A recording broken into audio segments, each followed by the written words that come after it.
good afternoon. I'm Jeff Harrell, author of Rockne of Ages and As God's Witness, The Death of Knute Rockne.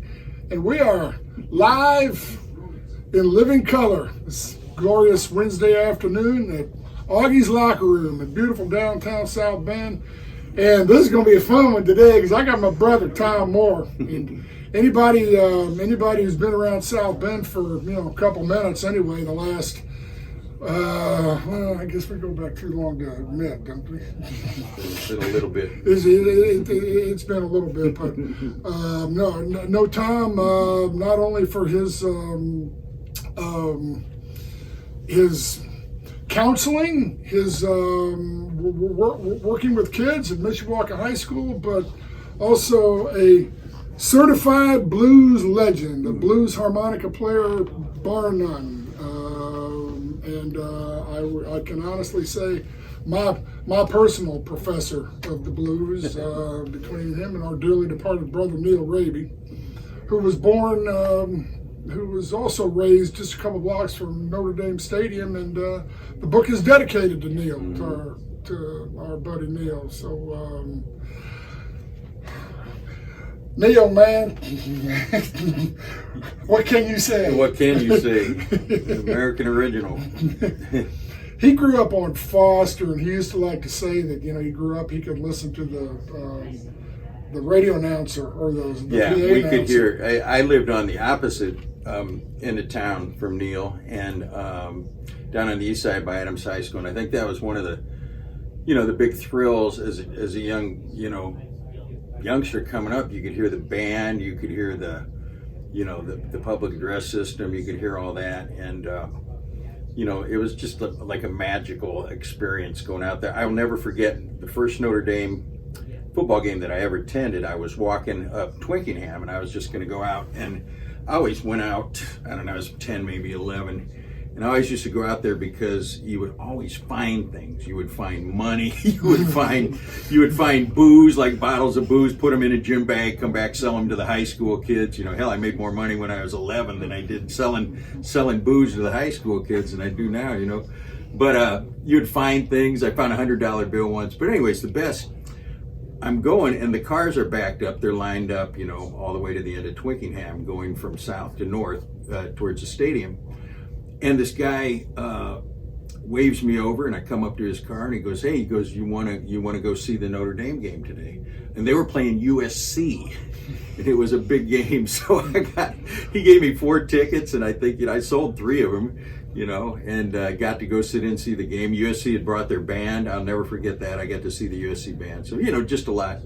Growing up, like magical place, like you're saying, like Neil. Neil was even closer than me, and you could hear in those sounds on a Saturday, with just a magical thing. So, yeah. So this is, Jeff's book is, and I also, another thing about where I grew up is I grew up just kind of right in line, 1 block over from where the Rockne house was on Wayne Street.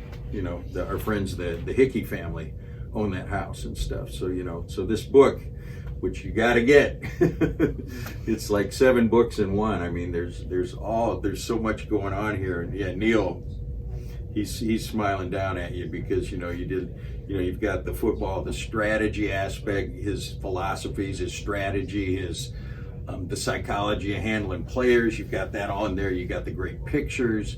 You've got the plane crash, the connections, Father Reynolds. So this is really, it's a multifaceted book, and any fan of history in general, I think, would be interested in this, let alone Notre Dame football and Notre Dame history. So. Well, I've said that this book came down to me from Neil because Neil sided up to Rockne up in heaven at some bar somewhere and smoked a cigar with him and had a couple drinks and said, "Hey, look, man, my boy needs a bone thrown to him, man. You got a story here that ain't never been told yet. They've tried and."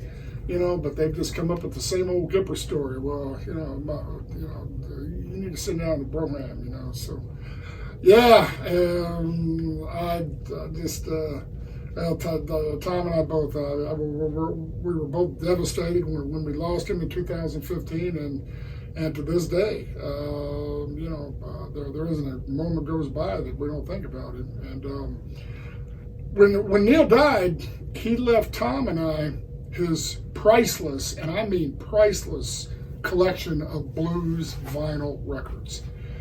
And Tom and I split them up very diplomatically, I might add. And what Tom did is he went on, he pulled an online radio show together, Mambo Sauce. MamboSauce.com, and it's .org. Now, MamboSauce.org. It would be .org. All lowercase. MamboSauce.org. And he's using the records that Neil that were left behind by Neil, and it's a tribute to Neil. And the Mambo Sauce came about was a barbecue sauce at a place called Zeb's in Indianapolis, and it's a place where we used to go after hours, and it was down off about between 34th and 38th in Keystone. Yeah. And Neil would always come back. He goes, "Man, Big Daddy be rocking the Mambo Sauce. We gotta go cop some Mambo Sauce." So. Yeah, it was kind of it was kind of a catch-all phrase for if something was good or if something was interesting. He'd point at it, whatever it was, whether it was a book or whether it was a band on stage, and he'd go, "There's some strong Mambo sauce." So anyways, that was the only logical title for the site and stuff, and it was in addition to like Notre Dame, the football history here growing up this was an old great spot for blues music. There was the Armory, they had concerts. The Chitlin Circuit, this was a big stopover point. Junior Walker and the All-Stars came from here, and so we got to see a lot of this great music by its original practitioners, and a lot of these records. Neil actually, Neil and I would buy these from the guys, on the bandstands when they were here, playing at the Club Vegetable Buddies, which came about in the 70s, or at the Notre Dame, the Midwest Blues Festivals that were here. So we were very lucky. Notre Dame football, great music, musical legacy. So. Yeah, speaking of Vegetable Buddies, we had Andy Pinelli on the podcast. Yeah. And Andy was the original owner of Vegetable Buddies. Yeah. Back in the day. Yep, he was the mastermind of all that. And Perrier, really, I have to mention, who put the festivals together out of Notre Dame. So we were able to see all the football greats at the stadium on Saturdays, and then we were able to see all these great legends of blues perform. Muddy Waters, Johnny Shines, Otis Spann, the list goes on and on. Howling Wolf was at the festival, it was what a great education. So, hey, South Bend, Indiana, the epicenter of the universe as far as we're concerned. Neil told me he saw Professor Longhair there. Oh, yeah, everything. That was his bragging rights. Nobody else had seen Professor Longhair, and that was always his ace in the hole. Yeah. But before we go, we got to talk about how we met at Ball State. And I know that's been George, our web genius, wants us to retell that, so I can give my beginning of it, and we were playing an intramural football game through the dorms, and Tom and Neil lived in Wagner, and I lived in Clevenger on Ball State's campus. And long story short, I went out for a pass, and it was incomplete, and I'm walking back to the huddle, and I just get destroyed from behind. And I turn around, and there's Tom like he's ready to charge me and tackle me. And I took a swing on him and missed. Took a big old roundhouse swing, missed. He ducked. He got laughing. By then, everybody comes in, separates us, and so I will let you carry it on from there. Well, I guess it shows you how brainless I was at that age. I didn't have much common sense, obviously. If you've seen Jeff standing up, and he was the same size then, so it was probably not the brainiest move. But then, we were kind of, we were noted for, we had like the best defense in the intramural flag football thing, but we couldn't score any points. So, we were kind of like some of the Chicago Bears teams. We couldn't score, therefore but we managed to win. But anyways, extracurricular hits was just kind of part of our MO, and all in good fun, of course. But I remember Neil, my friend, when I did that, he, and there are all these guys in between us, and Neil pulls me aside and he goes, "Man," he goes, "I've got your back." He goes, "But damn, he goes, you know, pick someone smaller next time, you know. So we were walking, the next day we're out just walking around to classes and stuff, and I see him coming and he sees me coming, and I guess you can tell the rest. I was just paralyzed. I thought it was around noon, and it was when the entire campus was going to and from class for lunch, you know. And we're at the main intersection, and Ball State's campus. I'm crossing the street, and here comes Tom. He's comes walking up, big smile on his face, and I'm like, oh no, we're gonna be getting in a brawl right here in the middle of campus. But he comes up, he goes, hey, he goes, shakes my hand, he goes, hey, I'm Tom Moore. He goes, you like blues? I'm like, I like blues. I go, wait a minute. I go, back up for a second. Oh, no, don't worry about that. That's all water under the bridge, man. You know, tell me, you like blues? He goes, I play harmonica. I go, well, I play drums. And he goes, oh man, you got to come back to the dorm room and meet my roommate.